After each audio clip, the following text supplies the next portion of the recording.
Shalom, shalom.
Shalom, shalom.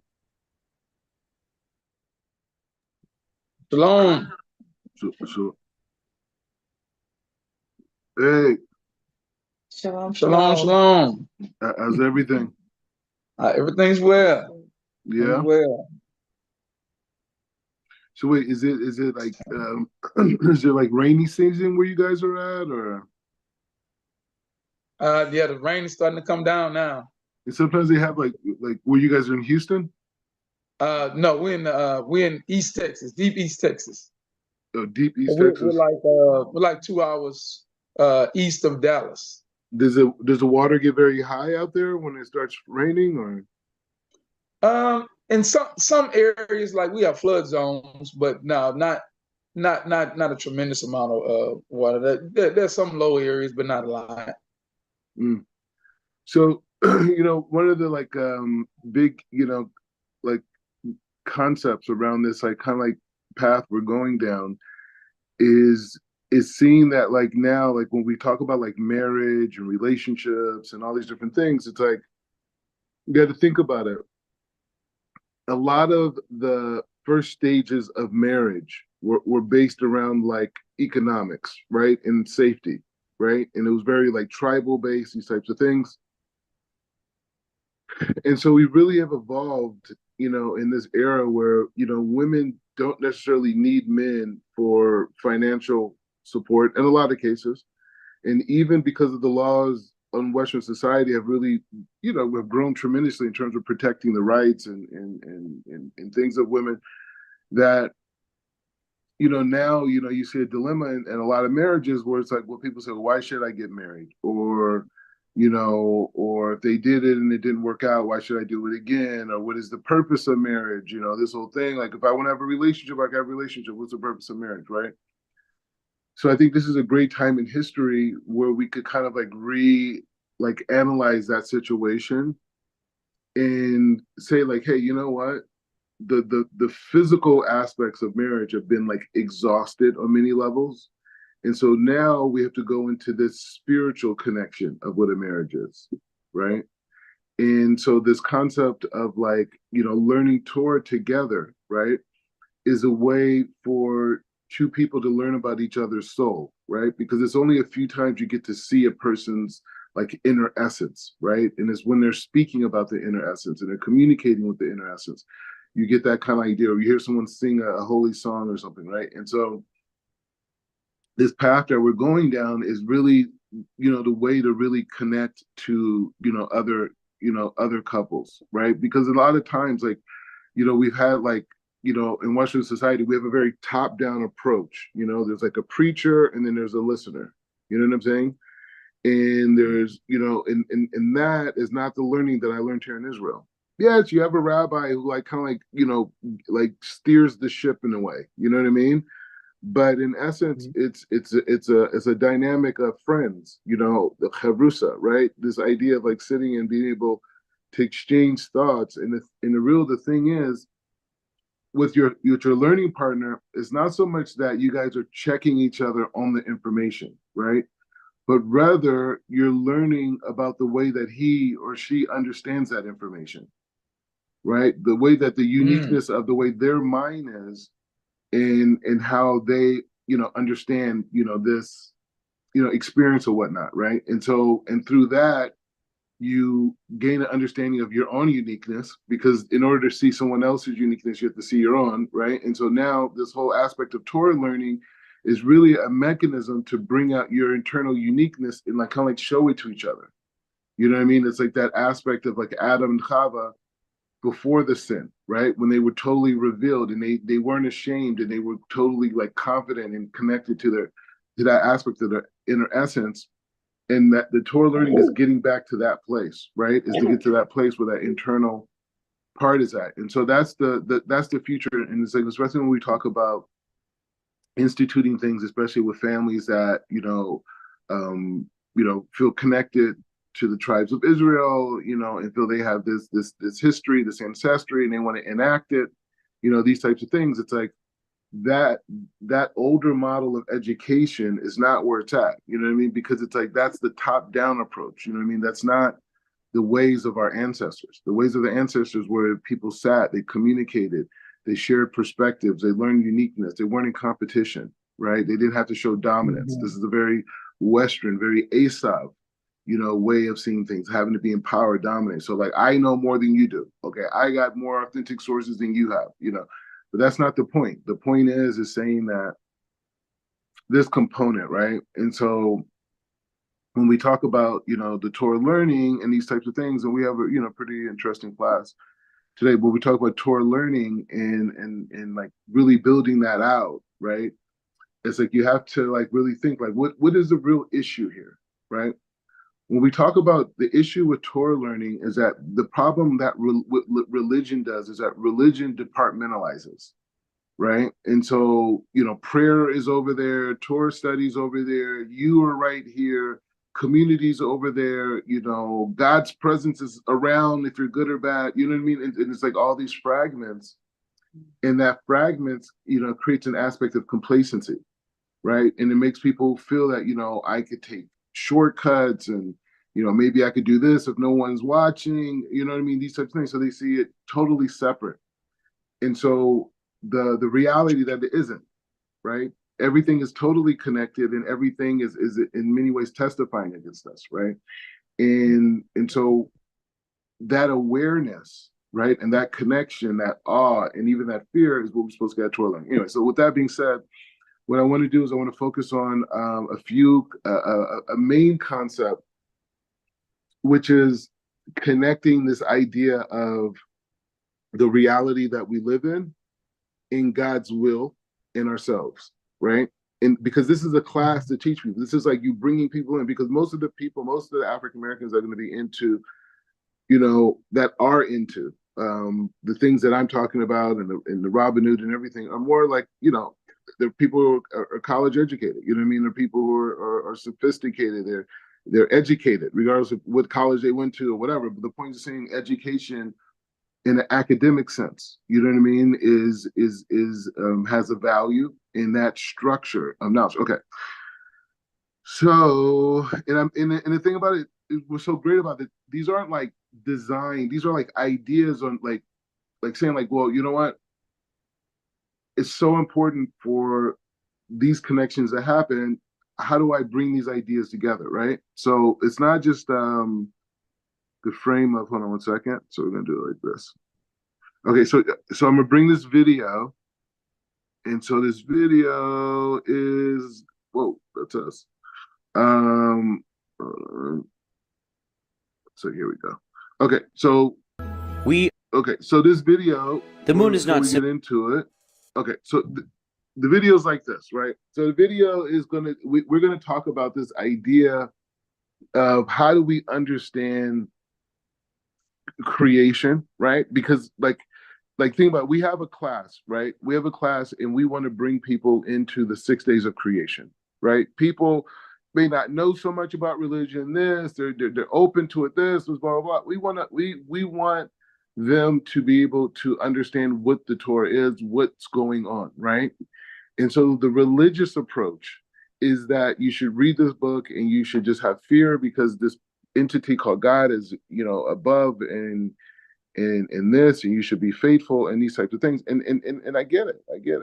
But the point is saying over here, that's not the approach that I'm taking, and that's not the approach of the collective cohort of rabbis are connected. This is transforming that perspective out of religion into spirituality, right? Because we're talking about our souls, what we've talked about before, but we're going to get even more deeper into that, not today, but in general, right? So anyways, so we're going to look at this, and then the idea around this is to be able to see the structure of how the earth, how the sun, how the moon, and how ourselves, how we interact with each other.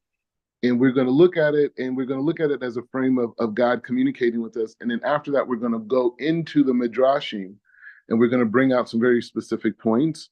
And then we're going to keep going further. Okay. If there is one space object that is closest to humans and integrated into our lives, it is the moon. If you look up at the sky at night, you will see a bright moon. The moon is not simply a celestial beauty, but its impact on our Earth and the change it causes on our Earth is amazing. The ocean waves and the moon are inseparable. It is a good fortune for mankind to be watching the full moon and sea waves together from the beach at the end of the evening. At the same time, it would be much more amazing and enjoyable if you knew the science behind it. What is the reason for the effect of sea waves on the full moon and new moon days? Why is the sea inundated twice in the same day in many places? What is the relationship between ocean waves and the moon? Besides that, another one space object plays the role of ocean tides. What is that? Let's see.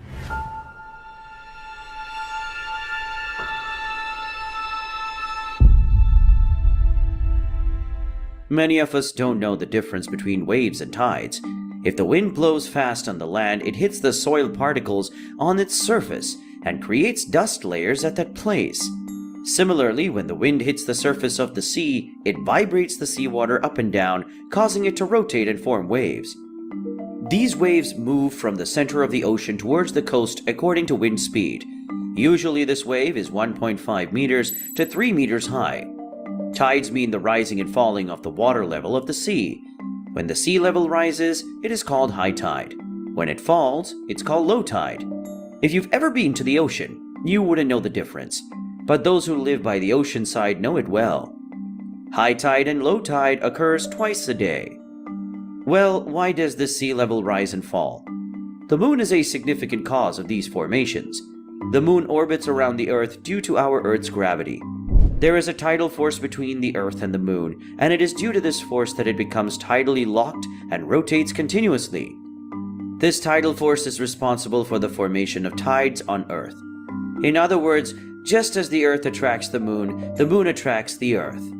Earth's gravitational pull is greater, causing the moon to orbit around. The moon's gravity is much smaller than that of the Earth's, but it has little effect on the Earth. That's bulging, which makes the Earth swell a little. Earth's surface is 70% made of water, and that water is drawn to the moon. Whichever side the moon orbits around the Earth experiences the bulging effect of the moon. High tide occurs when the bulges are high, and low tide occurs where it is low.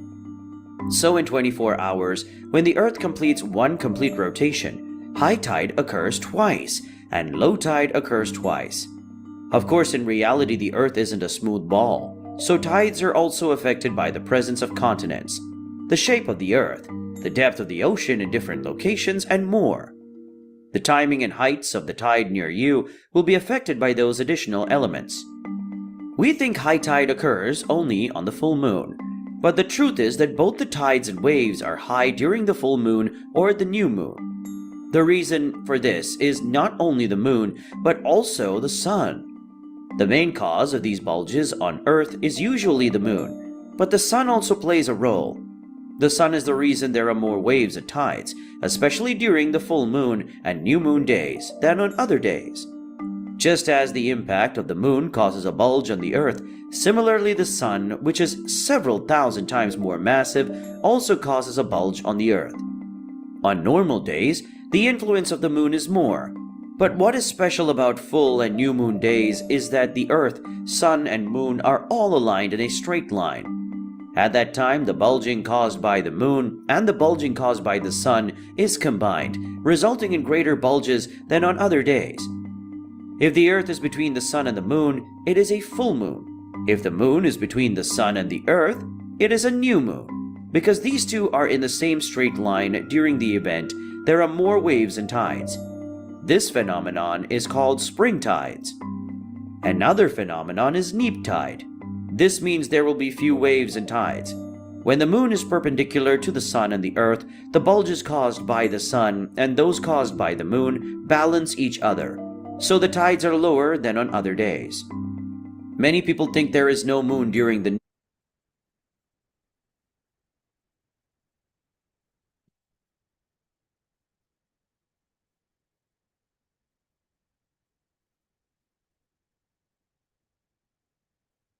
Okay, you get the idea, right? So the first and the 15th, there is a effect on planet Earth. We talked about this before, but there's an effect. Any thoughts on that? Because we're gonna go further. Any thoughts on that? Any ideas? Okay, okay. So where are we going with this, right? And so the idea is like this. So we're introducing the fact that there is a system where time is going. In the system of time, there is effects that are caused by the planets, the solar system. Those effects that are happening in the solar system affect planet Earth. As you can see, even the structure of Earth, right? As the moon rotates around it, literally the gravitational pull is like pulling the moon. So the shape of, pulling the Earth. So literally the shape of the Earth is constantly changing, right? And expanding and going back in and back out, but whatever, right? So this is the reality that we're living in. So what we're trying to do is understand this next point. Hold on. Okay, so I'm bringing this midrash, right? So what is the purpose of this midrash? This midrash is in the beginning of creation, right? And it's talking about Vayomer Elohim yikavu hamayim mekativ, right? So it's written like this. So this midrash, the reason why I'm bringing this midrash is because it's taking this idea, and as I'm reading this, I want you guys to think about the video that we just saw, right? So it says like this. So the pasuk says, what does it say? So it says like this. So it says, so the verse is, God said, let the waters be placed underneath one place and let the dry land appear, right? And so it is so, right? It's one of my favorite verses, right? Because it's a very deep verse. But the point is, like, so it says this in the seventh on the day. So what's going on? So the midrash says like this: let the waters be gathered, right? Vikavu, right? Let the waters be gathered. It's written, so they're bringing the Psalms, right? And it says, "At your rebuke they fled; at the sound of your thunder they rushed away." Right? It says this in Psalms. Rabbi Berkia says in the name of Rabbi Abba, right? This is a very big point, that it says, "Let's set a measure to be established in the water." So what they're doing now, they're explaining this idea, right? They're trying to explain this idea. What is God saying when God is saying, "Let the waters be gathered under one place and let the dry land appear"? And it was so. What is being established here, right? What's being said? So they're going off of that point. So he says, "Let there be measures established," as it says. It says in Zechariah, it says, "A plumb line, a kav, will be extended over Jerusalem." What does this mean? Rav Abba comes and says, in the name of Rav Levi, he says, "The Holy One, blessed be He, said, let the waters eagerly await yikavu for me, for that I'm going to do with it in the future." This isn't it. So what they're ultimately talking about, and they're going to get to it.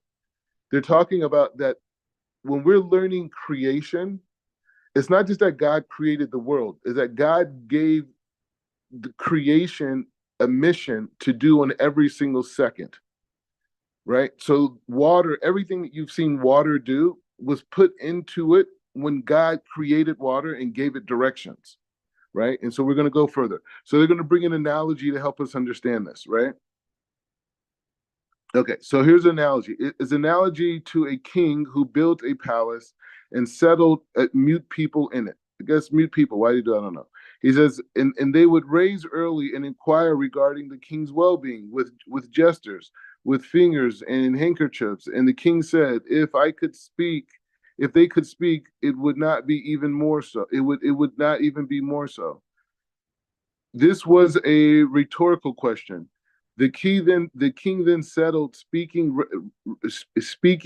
residents. Okay, wait. The king then settled speaking residents in. So first he had mute people in his palace, and they did all these nice things. Now he's bringing people that speak. Okay, we're seeing where we're going with this. He says they rose and they seized the palace and said, "This palace is not the king's; it's ours." And the king said, "Let the place be restored to its previous state." So, from the beginning of creation, the world and the praises of the Holy One, blessed be He, should arise only from the water, as it is written. From it is from the sound of many waters, right? And breaking and mighty breakings of the sea, says in Psalms. He says, so just as a point as we keep going, there's this idea of when the world was created, that the world was covered in all water, right? And so Hashem says to the waters in this way, he says, he says basically, take the waters and gather them, right? And this is the establishments of like oceans and seas and rivers and all these types of things, right? Because the dry land appeared, right? And so, okay, so we'll just keep going. So he says, what would they say? The Lord is mighty and high, as it says in Psalms. He says, God said, if these waters had no ability to talk and speak, and yet they laud me, when I create man, all the more so. But the generation of the flood arose and rebelled against him. The generation of Enoch arose and rebelled against him. The generation of the diaspora rose and rebelled against him. He says, the Holy One, blessed be He, said to mankind, be expelled and let those who dwell here before arise and come back. And that what is written, the rain is upon the 40 days and the 40 nights. So he's going to keep going. So he says, Al Makom Echad. So he said, that's the voice, into one place, right? So he says, Rab Yudan, in the name of Rab Levi, in the rave of Barikcha, he says, in the name of Rabbi Yodan, and Rab Shimon says that the world was of all water, and he gathered into one place. This is bewildering. He says the analogy of 10 inflated wineskins that are located in a hall. The king needed a place, needed their space. So what did they do to them? He's given an analogy. He says, what did they do to them? They unified them and let the air out and removed them into a corner. And the Holy One, blessed be He, trouted upon the primordial waters and diverted them into an ocean. Right, and it's written in the dry lands appear. So,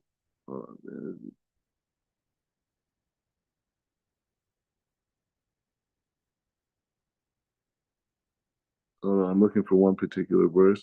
Anyways, we'll figure this out 1 second. Hold on. So I want to say like this. The point is saying, and there's other examples, right? I'm going to bring it in a second. But the point is saying that the point is looking at creation, is looking at every aspect of creation, whether you opening a door, whether you are driving in a car, whether the Yam Suf, the whole thing. Let me find this point. The point is the saying creation is already created. What creation is going to do is already in place. What's going to happen in our lives is already there. It's already going to happen. It's already done. The point is the saying, are we going to be in line with God's will, what's already been laid out? Right? Because the system's already laid out. Hold on, let me find this part. Because I thought this was it. Hold on 1 second. Because it brings out some really important points. Hold on. It's the same midrash, it's just a little bit further down. Hold on. Hold on.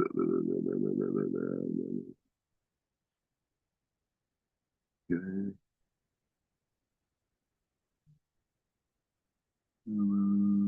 Oh, here it is, right here.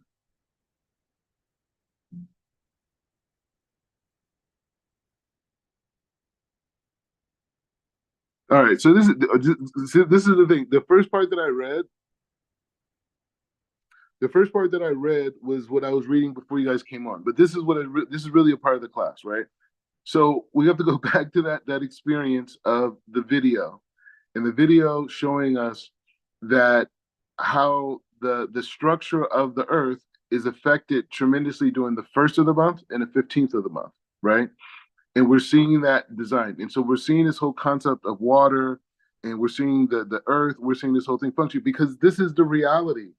This isn't about just being religious. This is about being connected to nature, right? This is about being connected to all things around us.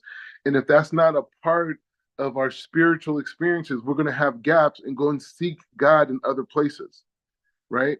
It's only when everything is encompassed with the Creator that we can say, oh, okay, I want to learn about nature. Okay, so let me understand it through the lenses of our sages, the lenses of our tradition. I want to learn about animals. I want to learn about water. I want to learn about plants. I want to learn about this. And then I could read a book. You could read a book written by some scientist or some other person. That's cool. But my foundation is in the system of God, in the system of spirituality that connects to the original source. So that's the main thing. Because if you don't enter the Torah in that way, unfortunately, it just becomes religious, and then people just doing traditions and this. Okay, so here we go. Okay, so this is it. So this is the main thing. Okay, so it says Vayomer. So it says Omer Rebbe Yochanan, right? Tanin Tihina Hakadosh Baruch Hu Im Hayam Shehai Nikare Alifene Israel. So he says Rab Yochanan. He says that the Holy One, blessed be He, scripted a condition with the sea upon its creation that it should split before Israel. This is what is written. The sea returns to its power, right? It says this in Exodus, in accordance to this condition that is stipulated with it.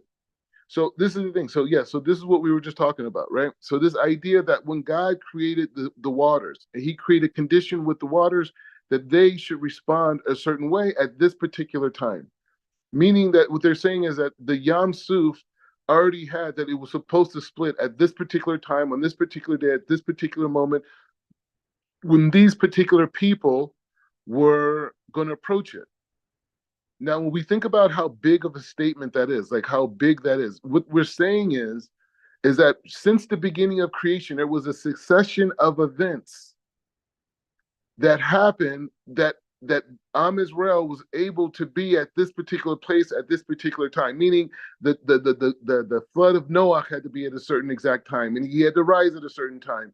And the Tower of Babel had to be built. In Abraham's life, when Abraham met Sarah, had to be at the perfect exact time. Everything, right? And so, what are the sages trying to teach us in this concept? What they're trying to teach us in this concept is that the whole situation, the whole world is already pre-recorded, pre-designed, everything. And so he goes further. He says, Rav Yimria, he says, Ben Elazar, so he says, it is not only the sea alone that the Holy One, blessed be he, scripted, but with everything that created during the 6 days of creation. Everything. Everything that we see, every piece of wood, every insect, every wind that blows across our face, that wind was designed to blow at that specific time in creation, right? This is the true reality. Not like, oh, things are random. This is, no, you were supposed to meet at this time. You're supposed to do this. Everything is in sequential perfection, even the time of Mashiach to come. So he says, it is written, my stretched hands and my hand stretched the heavens and commanded their host. It says this in Isaiah. And he says, and right from when, so it says, right from when I stretched the heavens, I commanded all the host. I commanded the sea that it should split before Israel. I commanded the heavens and earth that they should be silent before Moses, as it stated, listen the heavens and I will speak, and the earth I will hear saying in my mouth, in Deuteronomy.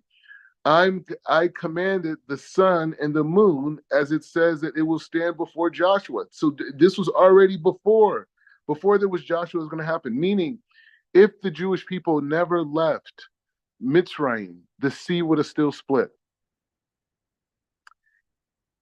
If Joshua and this whole succession of things happened when Moses, it didn't happen, it would have been an occurrence that the world would have witnessed. So what do we learn from this? Our greatness, the dreams, the goals that we have, it's already written out. God gave those to us. The question is, how do we get there? Right? And so it says, as it stated, the sun stands still in Gavna, in the moon in the valley. It says in Yoshua. He says, and I commanded the raven that it should stain Elijah, as it is stated. The raven would bring him bread and meat. I commanded the fire that it should not harm Hananiah and Mishael and Azariah. And I commanded the lions that they should not harm Daniel. And I commanded that the heavens should be open before Ezekiel. And he says, as it says in Ezekiel, that the heavens opened. I commanded the fish that it should spit out Jonah. And as it is stated, and the Lord and the Lord said that the fish spew out. Reb Eliezer, mitechilat bariya tol shel olam gazer leHakadosh Baruch Hu ve'amar.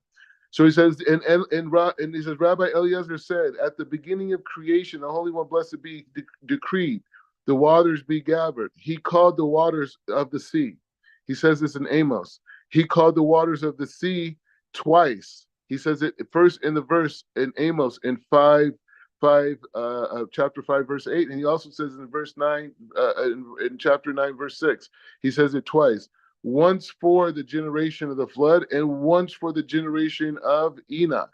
And it is because God acted so, it would be in the fear. So he says it once for the generation of the flood of Noah, and once for the generation of Enoch. Okay, we'll see. Because God acted so that they would fear of him. It says in Ecclesiastics.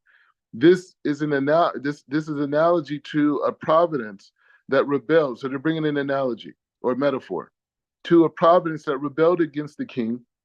The king sent out a powerful legion and surrounded it surrounded it so that the residents of the providence would see it and be in fear of it. So why is it that he heaped together, he brings a verse from Psalms, why is it that he heaped together the waters of the sea? So too the entire ocean would fear the Lord. So you see what he's saying? So he's saying like,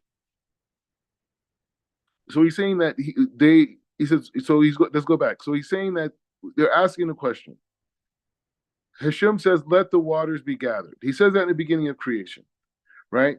And then he says, and they ask the question, why is it written in Amos twice that he called the waters of the sea? Why does he have to say it twice? So they said the reason why he said it twice is because he said it twice, one for the generation of Noah and one for the generation of Enoch, right?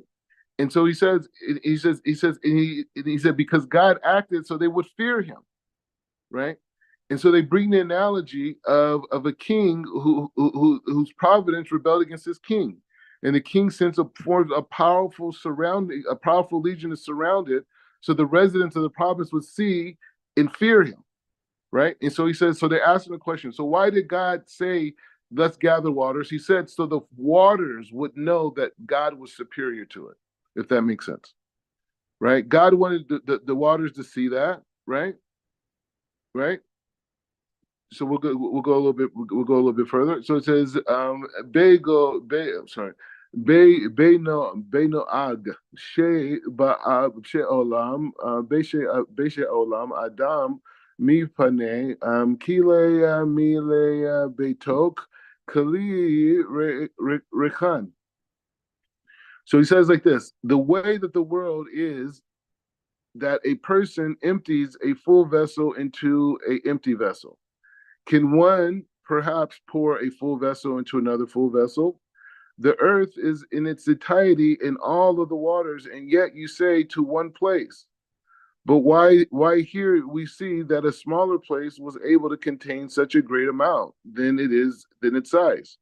So now they're going even further. They're asking this question on the verse. Like they're saying, like, how could it be that you was this idea that you gathered the waters and you took it into one place? Like, what is it? Like, where's the space at? How did this exist?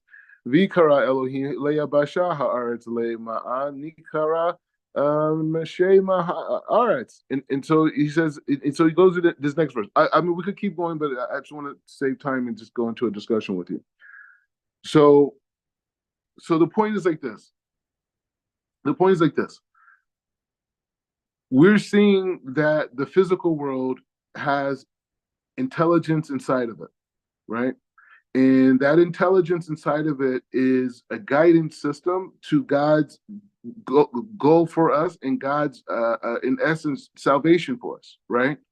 That the light that comes down from the heavens is understood through the direction of and how the solar system works. And the solar system and effect of the solar system is affecting us, right? And so now when we go into the 7 day, the 7 days of creation, right? And we're going to, because that's what we're going to start with, right? Why was the world created, right? You know, it's an interesting thing, you know, in the beginning of the book of Genesis, the book of Bereshit, you know, the famous commentary Rashi asks a question: why does the book have to start with? You heard this. Why does the book have to start with Bereshit and not Exodus, right? And so the point is saying, as you guys know, is that the world was supposed to see a lineage, right? Because they would eventually say when the Jewish people returned. So this came out of the Talmud. Rashi took it from the Talmud. It was written 2,000 years ago, and they said when we return to the land, the whole world's going to accuse us of stealing it. They're going to accuse that we shouldn't be here, that we aren't the real people. So God wrote Genesis in a way that the world will see, like, no, we have a claim. We're supposed to be here. But what's the bigger point, right? The bigger point is like that's for the non-Jew, right? But what about the person of Israel? What about Jew, right? So for that person, these days of creation in this system is giving us all the different built-in mechanisms of creation so we can act out our life every day. When we're learning about Yaakov, right? And we're learning about Yaakov being scared. Like they say, oh, well, Esau has angel. The angel comes back, says Esau has come with 400 men. And they say Yaakov was scared. And they ask, well, how could Yaakov be scared? God just gave him assurances before on Hamria that he was going to be saved. So what is he scared about? What is he distressed? He says, not that he was distressed, but rather we will be distressed when we see things. And so Jacob is going through this experience of being distressed so we could see that what we're distressed about is really going to be a huge blessing, right?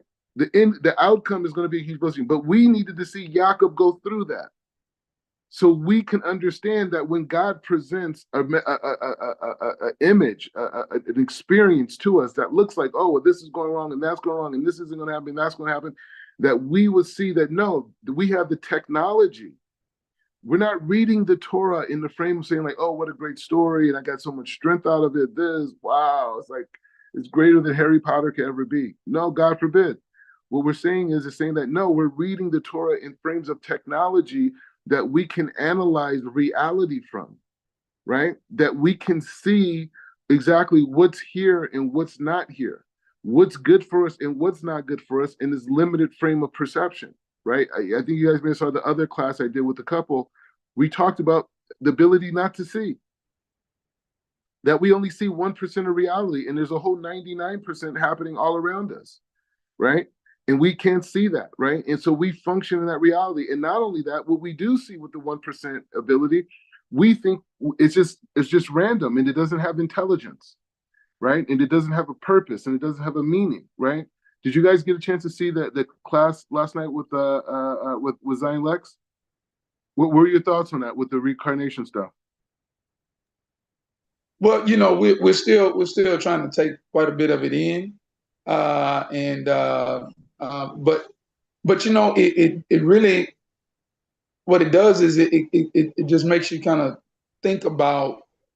For me, it's more so dealing with like unfinished business, you know, business as far as in making those leaps between one life to the next, and not, you know, as if if you're not accomplished what you were originally supposed to accomplish the first time, and but also just I love how Chief Rabbi Pincus, how he explained the connection between the soul and the body itself. You know, as far as in just those connections and how we're wired. You know, that was a very powerful moment right there.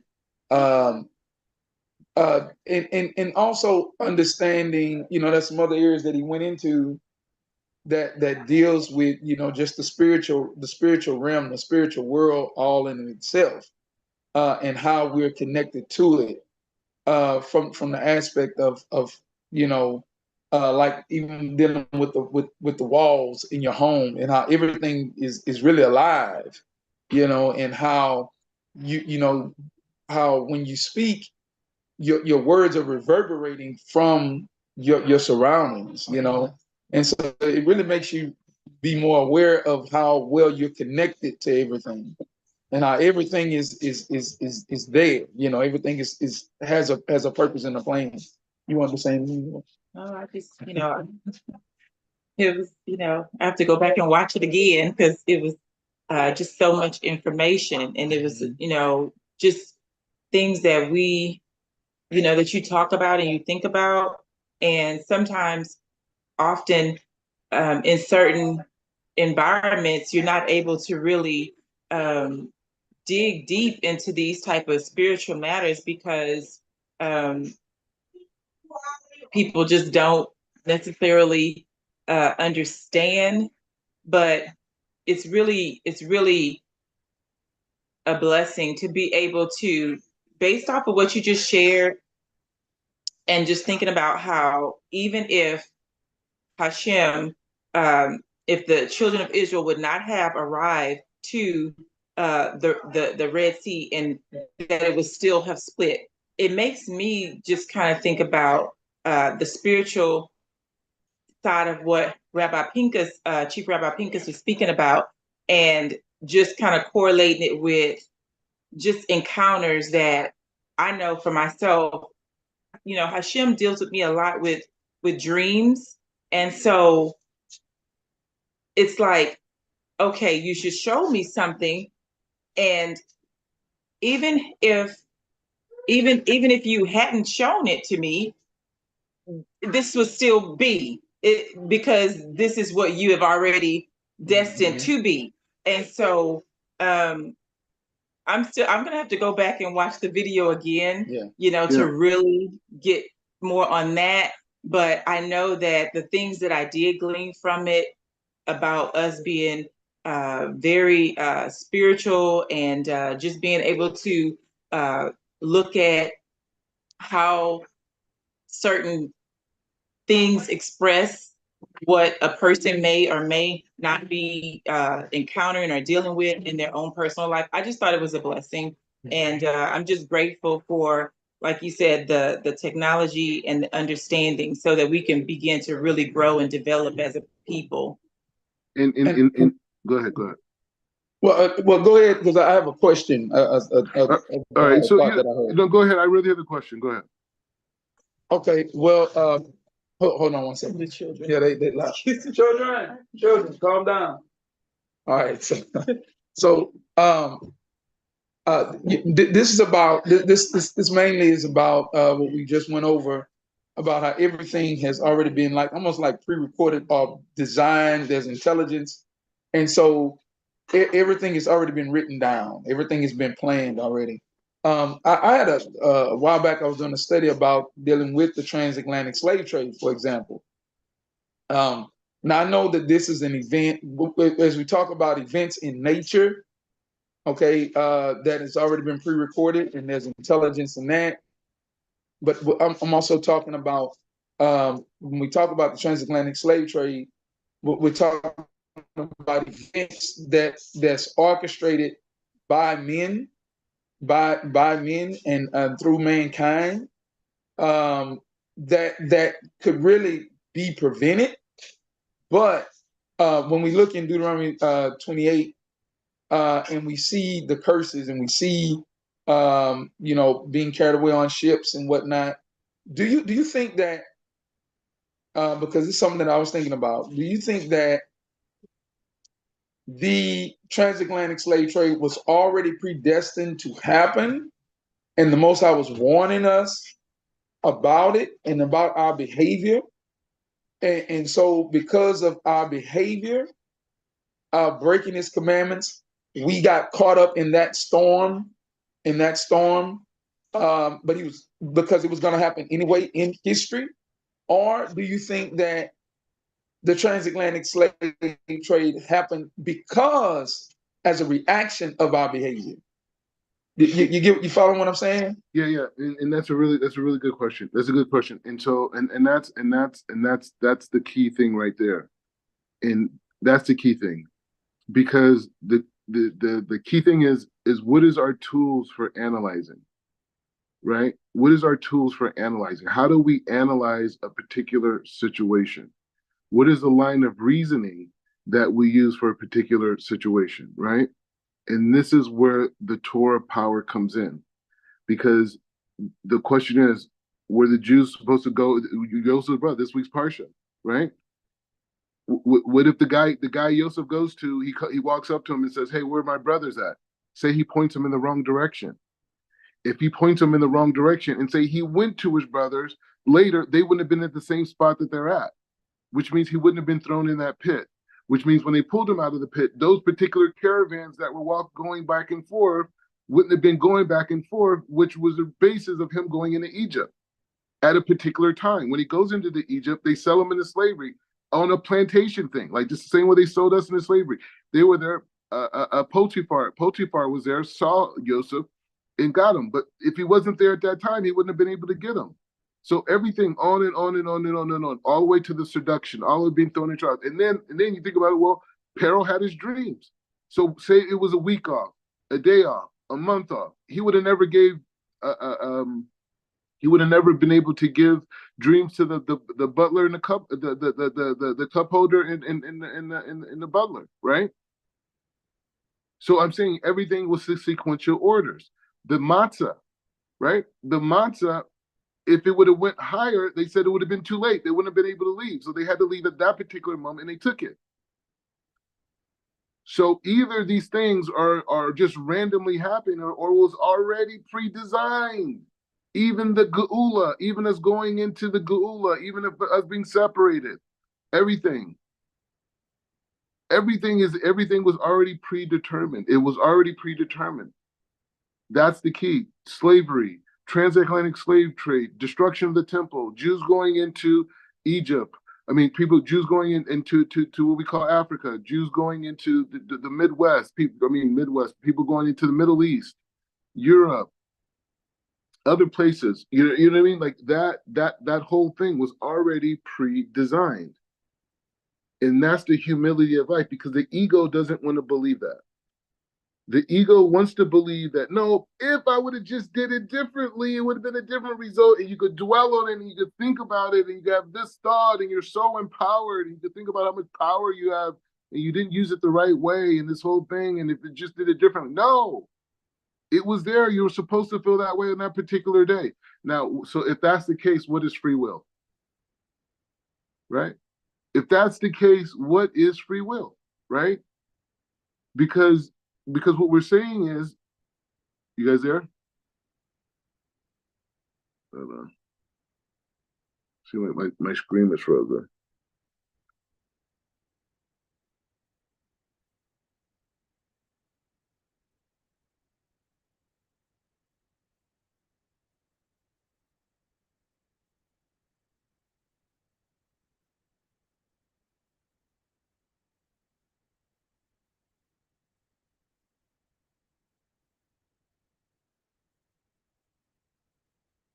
Hello?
Okay, let's see if I can get it on.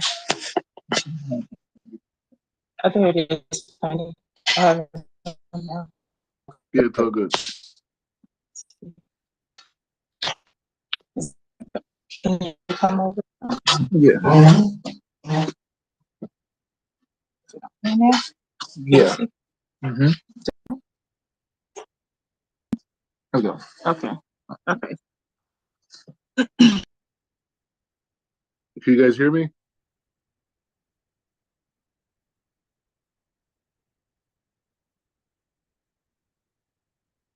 You guys can hear me? You guys are on mute, so I can't.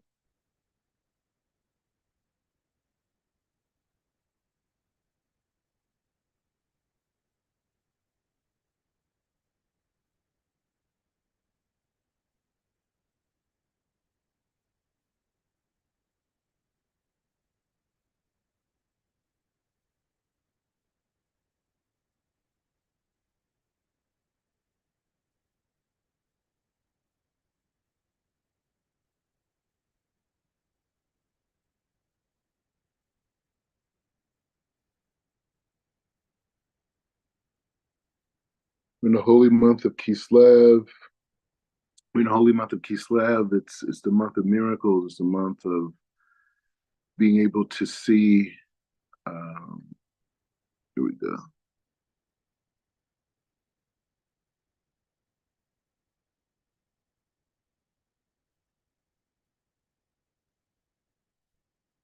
Okay, I hope so. You're Okay. back. You're back. Okay. Yeah, we're back. Yeah. Technology can hold us back. Yeah, I know, right? Can hold us back. Okay, so the point is like this. So the thing is, when we're talking about introducing other people to the idea of the Torah, the idea of the Torah being like a part of the life, it's a lifestyle. See, the thing is, the top-down model, the preacher model, right, is a model that creates dependency, right? It means that you need this other person to guide you into this new era, right, or the better life. That dependency creates a frame of idol worship, right? Even if you don't realize it, it creates like a block between you and the creator, right? So we want to change that culture, and we want to create a culture of a learning culture, not a dependency culture, right? Of a learning culture. What's a learning culture? Torah is just a normal part of the life. We're talking about this when we talk about like, hey, I read this idea and it reminded me of this that's happening right now.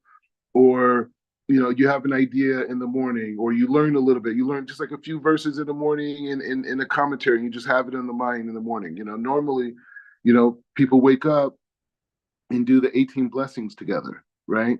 In the morning. And normally the husband would say it out loud. And this is Rabbi Chaim Kanetsky, is who I heard his blessed memory. Him and his wife used to do this. They woke up in the morning. Something, that I do is you wake up in the morning, you say the morning blessing, and your wife answers Amen. And then she says the morning blessings, and you say Amen, right? So just creating this spiritual circuitry from the beginning, right? Because people have to understand, like, okay, the benefit of two souls coming together is exactly that, two souls coming together, right? And so how does two souls come together? Why? Because we both buy matching outfits, you know what I mean? We vacation together, we exercise together, we take selfies together. Like, what is this binding of the souls? The binding of the souls is when we do spiritual activities together, right? And we do these spiritual activities together where the thinking about God, thinking about the essence of God is that. But the problem is, if it's just in the text, it doesn't become a learning culture, right? It becomes a study, right? And the study's okay. I study biology, I study law, but when I go home, right? That's not what we want. We want it to be the lifestyle in general. We want everything to be about, okay, hey, we wake up in the morning, we learn a little bit together. Okay, it's good to pray together. It's good. Don't get me wrong. It's a very powerful thing, but it's very Christian too. You know what I mean? Like, the power of God and this whole thing, right? No, woman, she prays in her own way. She talks to God. She has her own situation. Man prays to God, his own situation. Separate, please. Separation, please. But the thing is, but when it comes to us being able to learn together, not to learn that I need to teach, right? A lot of guys, sometimes guys and girls, or even girls. I know girls that pick guys who aren't as religious so they could act like they're the alpha, you know what I mean? Right? And so I see that. I saw these girls. She was like, yeah. I was like, why would you want to be with a guy who's barely religious? Because I can teach him. Like, but yeah, she was serious too. Anyway, so the point is just saying that it's not going to work, right? But the point is, because after pointing guys in place, get off me, please stop. He's gonna, it's not natural. You know what I mean? So the point is just saying. So what we can do is learn from each other. A husband's going to be the leader. Okay, we're not talking about that. We got to lead. We got to go. We got to do it. We got to suffer. We got to make it happen no matter what. But what we're saying is that there is a time where the husband gives over, right? There is that time. There is the time where there is leaders and there's rabbis and that. So that's for sure. But we're saying there's another dimension to that, which is the dimension of learning from each other, right? And being able to go to a deeper level of connection, of love of each other, and intimacy of each other through spirituality, right? And being able to connect on those very sensitive levels. I'm talking about emotionally, right? I don't know if anything, people think, these things, oh, everything's physical, right? No, we have souls. The souls need to connect. So that's the idea of instituting that. And so I wanted to have this particular class. I'm going to talk some more, but I want to have this particular class because I wanted to just really kind of explore this idea of, when we're learning the Torah, what are we doing here? Are we learning Bible verses together? You know what I mean? Or are we looking at it and saying, how can I understand reality that I'm living in through this? How can I have that? So you read a verse and I read a verse, and we'll go more into the technical parts of like how we sit down and how we go back and forth, right? Because it's a whole thing. But it's something that you guys will be able to do. And even like even provide classes to once we give this thing down, like teaching couples how to learn Torah together. That's it. It's a whole new thing.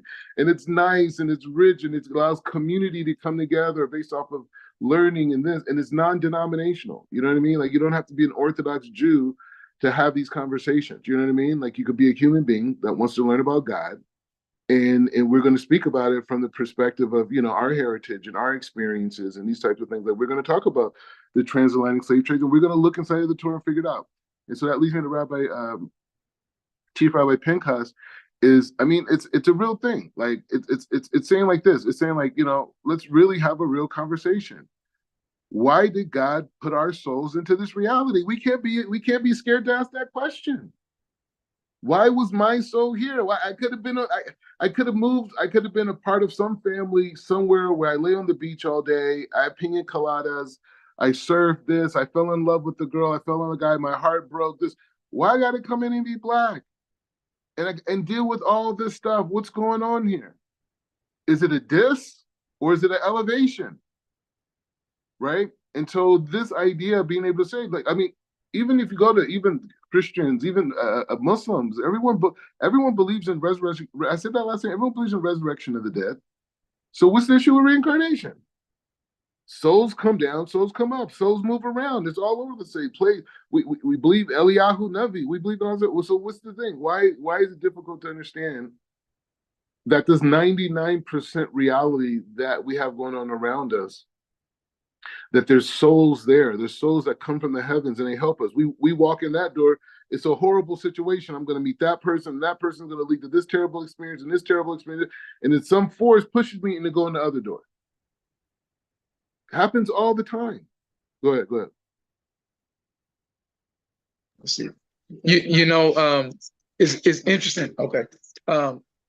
It's interesting that you say that because, like my wife brought up earlier, there's certain spaces that have basically limited the conversations about this particular subject matter.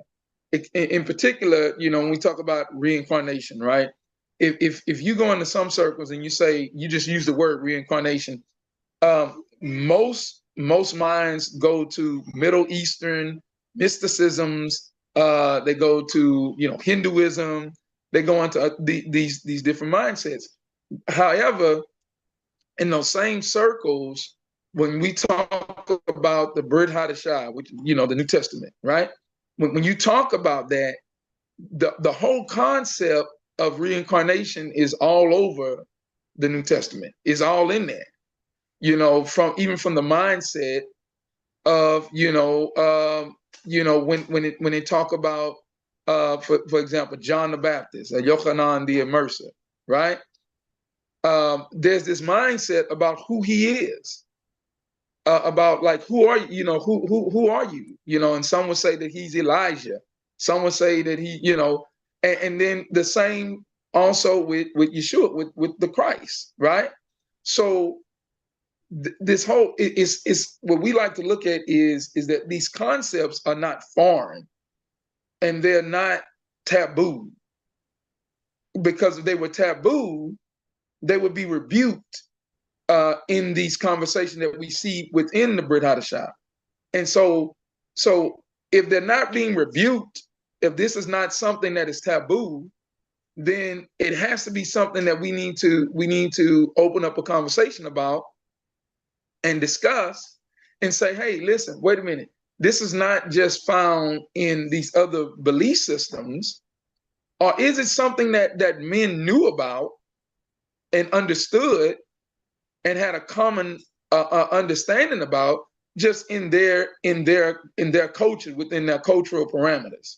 So now as we go back and we look at these things, we say, well, hold on, wait a second, we just can't overlook this, because if we overlook this, we could be missing out on something, and we could be missing out on unlocking our true potential and what we need to be understanding in order to move forward as a people. And so that I love that you brought that up, because this is something that we need to discuss. And also Oh, and also No, the go ahead. Yeah, please. learning, the way of learning, a lot of ministers, even in the Christian realm, um, a lot of ministers and pastors, will those that are really serious, I'm gonna say that those that really are concerned about the people that they're actually teaching, right? There's this mindset of man, are the people really getting it? We had a conversation with a minister one time, and I was talking to him about the truth, about the Torah. We were discussing Torah, discussing our people, who our people are, and just really taking a look at that. And that minister told me that, yeah, I agree. I agree 100%. Yeah, we believe the same thing. And I said, well, okay, well, you're gonna talk to your people about it, your membership about it. And he said, well, no, they're not ready for that. They're not ready for that. That's meat, and we need, they just need milk. But been pastoring this group of people for over a decade, and it's like, when are they gonna be ready for meat? And so, with the whole mindset, is there are those that I believe that are actually keeping the people in a place of dependency purposefully, even in portions of seminary. When we were in that environment long ago, I remember being told by professors saying, "Hey, listen, what we're about to cover, you can't share this with your congregations." And say, "Well, why?" And say, "Well, they can't handle this." And you'll be surprised what a lot of pastors and ministers actually know, but they don't implement it. They don't implement it. They don't put it into practice, and they don't teach it. And so having these conversations will open up that dialogue, and it gives people the ability to be able. It gives a teacher, a rabbi, or moray, the ability to assess whether or not his students are actually growing and learning. And so that's important. Yeah, and the thing is too is to create a culture of the learning, right? And I even though I totally disagree with a lot of, I mean, the Hebrew Israelite camps, the guys, a lot of stuff it says off the top, but one thing they have been somewhat successful at doing is creating a kind of a cool learning culture within their community, where they know the verses and they know the Torah, they this, and they go back and forth and they say this. So I like that. That could be duplicated in a holy way. You know what I'm saying? So I see that I'm able to departmentalize, the insanity from actual key points. So learning culture is a very big thing. And learning culture, when the parents just create a learning culture, the kids are gonna emulate that, right? In their own way. You know what I mean? It may not be exactly religious books, but it's gonna be people thinking and talking out ideas, right? And thinking and talking out ideas about God is a counter to everything else that exists, right? And so that idea for couples to start to come together, but learning how to learn from each other, because when you look at Western society, when you look at capitalism is based around a person winning a gold medal, right? A person being victorious, a person dominating, right? In that understanding, it goes all the way to like when we were children, K through 12. We had to stand in line. The teacher, to get into class, the teacher would let us into class, and we had to sit down, and we were judged on how obedient we were during that time period and how well we understood what was said. Our self-identification is not a part of it, right? So when you look at the frame of discourse, right, the way we communicate in society, it's from a top-down perspective. I can only talk to a person unless I am the authority, I am dominating, I am these things, right? And so, but we're trained that because that's how the whole society is, right? And so, because of that, we're not able to learn from each other, and it makes us dependent on institutions because we can't talk to each other because we only know how to like be authoritative. You see what I'm saying? We only know like, well, this is the way to do this, or we should go here, or this happened, or my GPS says this, or this. But how much do we ever sit down and say, I want to understand without it being a profession, right? I want to understand how this person, how did she get to this conclusion to see it this way? How did he get to the conclusion to see it this way? What was his life experiences? What was the accumulation of experiences that gave him the intellect to view it in this way? Or if you read a commentary, to be able to bring out how you understood that commentary, because now it's not as like, oh, I'm not trying to say what the Torah is saying, maybe that's too much, right? But we could go into commentaries and different things and explore their words, explore their thinking, and then understand, and then explore the way that I understood it, and then understand the way that you understood it, and you understand the way I understood it, and we created a whole full completion just on a couple of verses in the Torah of connection. And so we're doing that throughout the week. We're doing that throughout the day. We're doing that throughout the month, sometimes more than others. Sometimes, the whole family, sometimes just us as individuals, sometimes as a pair. But this is the culture of being that and pondering God, spending our days, spending our time. Because a lot of times people say, hey, I listened to a shir today. Okay, great, you listened to a shir. What about your shir? What about your shir today? How did you see this? It's just as important as that great rabbi's. Just as important to God. Okay, you may not got your congregation and a million views, but to Hashem, that words that you have to say for today is just as important to him as any rabbi on planet Earth, right? And maybe arguably even more so, right? Because I'm not a rabbi. I'm just doing it for the love of Hashem, l'shem shamayim, for the sake of heaven, right? So anyway, so Friday, I do a class with Otinel, the gentleman in Dallas, right? And so I wanted you guys on last week, but I didn't think we were going to do it, but we're going to do it this week for sure. And then we will figure out after we get a system down of learning, then maybe we could build a situation of maybe couples learning, meaning men learn with men, women learn with women, and that type of a dynamic, and then that will be a healthy way to grow, because the dynamic is like you don't want to create a situation where you're creating centralized leadership and this person is dictating everyone else, and where is this person coming from? So it's like, my goal is to create communities of learning, right? And that communities of learning may have a person, if depending on how many people in the neighborhood, the family say, hey, on Saturday we'll come here and do prayers together for Shabbat. We will come together and maybe have dinners. So and so will eat by this person eat by this person, whatever the situation is.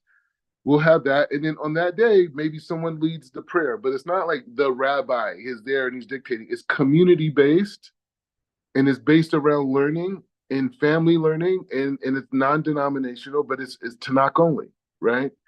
And it's very much influenced by the teachings of obviously the chief rabbinate of Africa and in North America as well, and those teachings from those lineages. But the key is for it to be connected to the West of Africa, connected to those traditions, exploring those traditions as well as exploring the halacha, exploring different things, but not making it denominational. You know what I'm saying? It's just people who love God and want to connect to God, who want to connect to God through their authentic historical thing. Now, there will be people who want to say, do what I've done, right? And be an Orthodox Jew and hold by rabbinical Judaism. If you want to do it, great. But if not, that shouldn't exclude you out of the family. You know what I'm saying? It shouldn't exclude you out of the community, because it's about bringing our people back to God.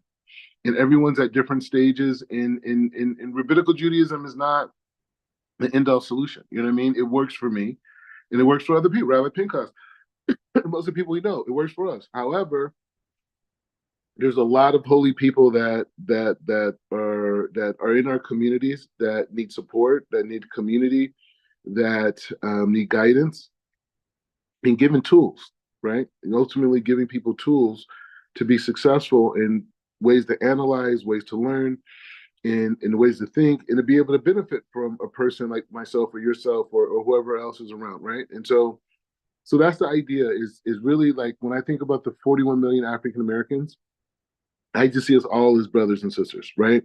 It doesn't matter if you're a Christian, it doesn't matter if you're Muslim, it doesn't matter if you're Buddhist, it doesn't matter. We're all from the same tribes in the west of Africa. And we came here, we all were just trying to find our way. We're all in spiritual survival mode, right?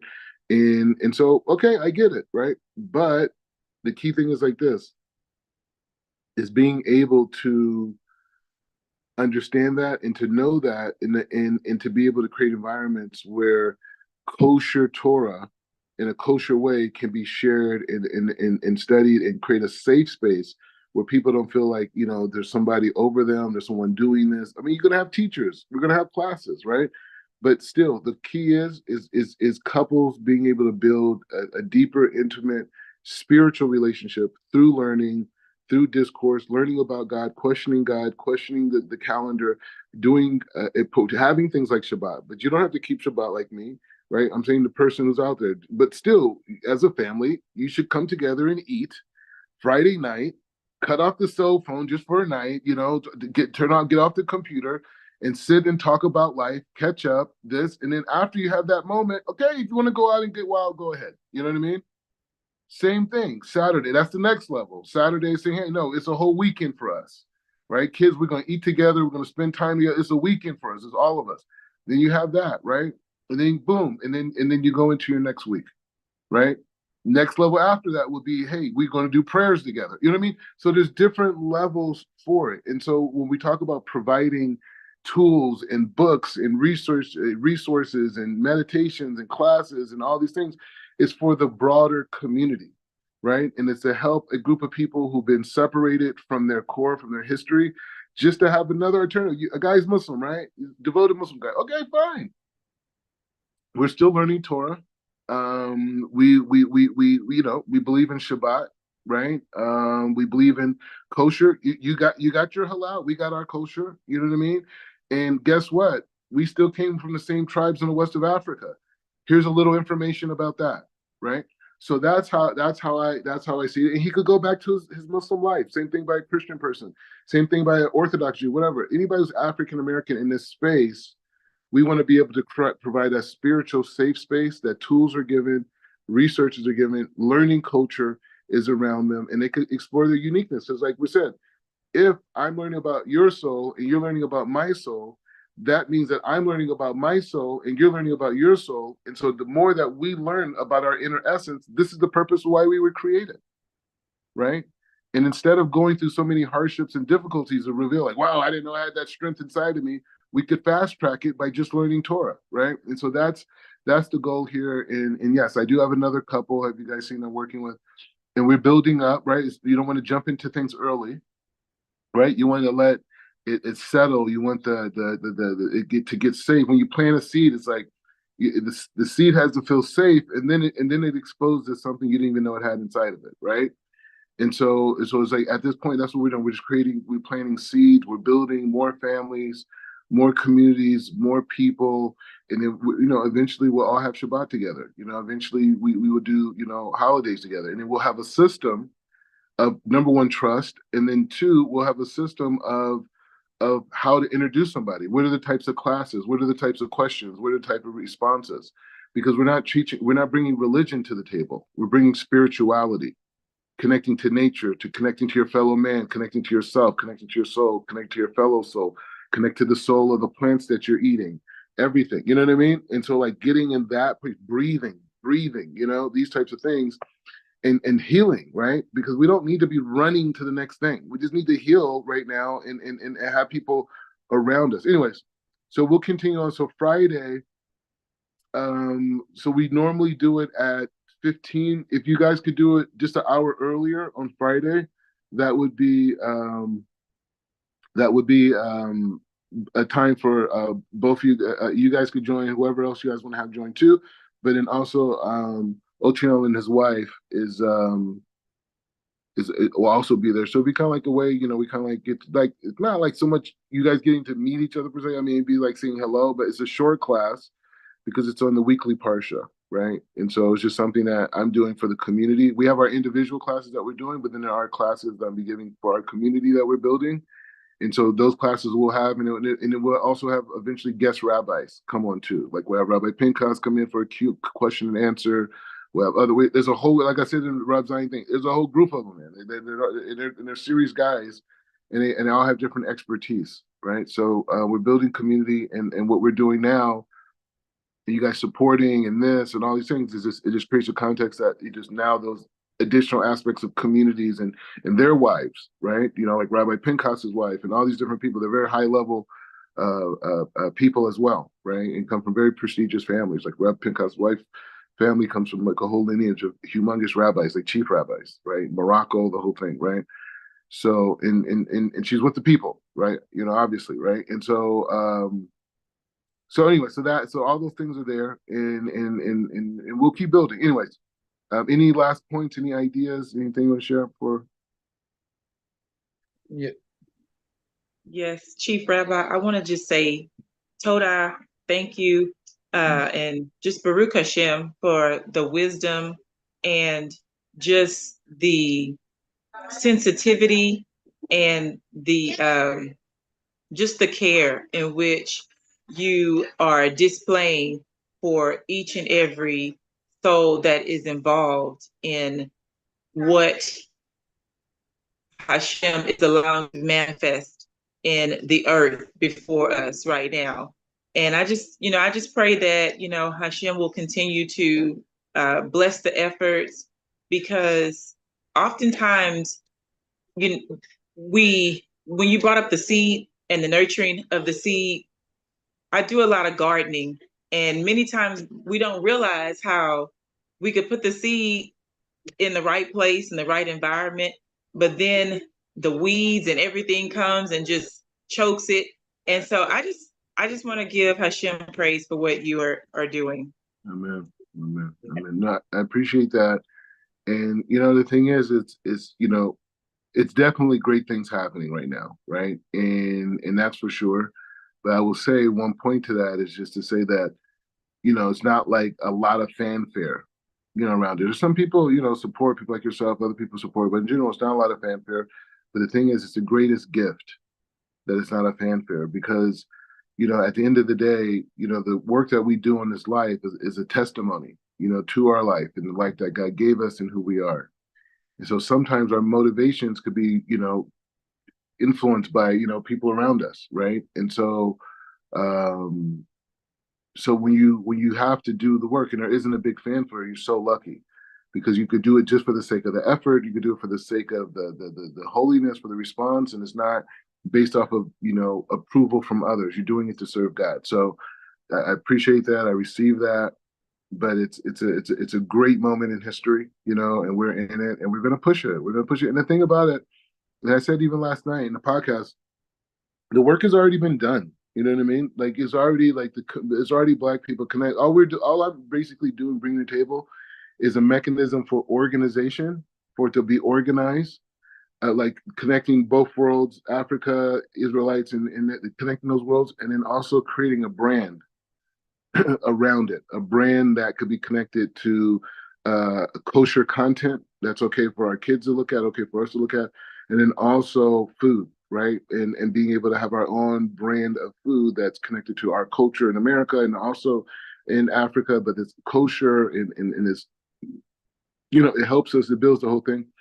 So yeah, so that's the idea, right? Is to do that. So, but the work, we got Rabbi Matthew, the commandment keepers, and the Rabbi Fourniers, and all these movements, and all these different guys that you had out there, and Abu Bibbins, and these different characters, Ben Ami, all these people that came, Rabbi Levy, Rabbi Ford, all these people in blessed memory that came, did a lot of this work, right? And so now I'm just organizing, branding, and then institutionalizing, and then the next generation will figure out what's the next level on everything. I mean, they're going to be dealing with space and issues like that, but the point is just saying, like, it just it's transformative. Anyway, so we'll see you guys on Friday, 14 o'clock my time, which is an hour earlier, hour and a half earlier than we normally did. Now, what time is it again? You say 14 or 1500 your time? 14. So normally our classes are at 15:30. So it'll be 14. So just an hour and a half earlier. It'll be 6 Okay. 6 a.m. on our time. Okay. Yeah. Oh, 6 is that? Okay, yeah. You know what? Truthfully, I could do it at 15. I could. I could just go shot. If it's easier to do it at 15, I could do it at 15. Does that work better? No, actually, 14 is good. Okay, great. All right, perfect. 14. Okay, so 14 it is. And so basically, we do a class on the weekly Torah portion. We just basically read some Baal Shem Tov. And Baal Shem Tov points out specific points in the Parsha. Then he kind of expounds on it and he brings it, but it's really amazing. It's really deep stuff. And it's good. It's just it's just good to go into the week. I mean, going to Shabbos with just some new ideas on the parsha, on this, whatever. But so it's more in that. It's more in that vein. Okay, so Friday I'll see you guys. Okay. All right. All right. Go. All right. Baruch atah Adonai le'olam, amen.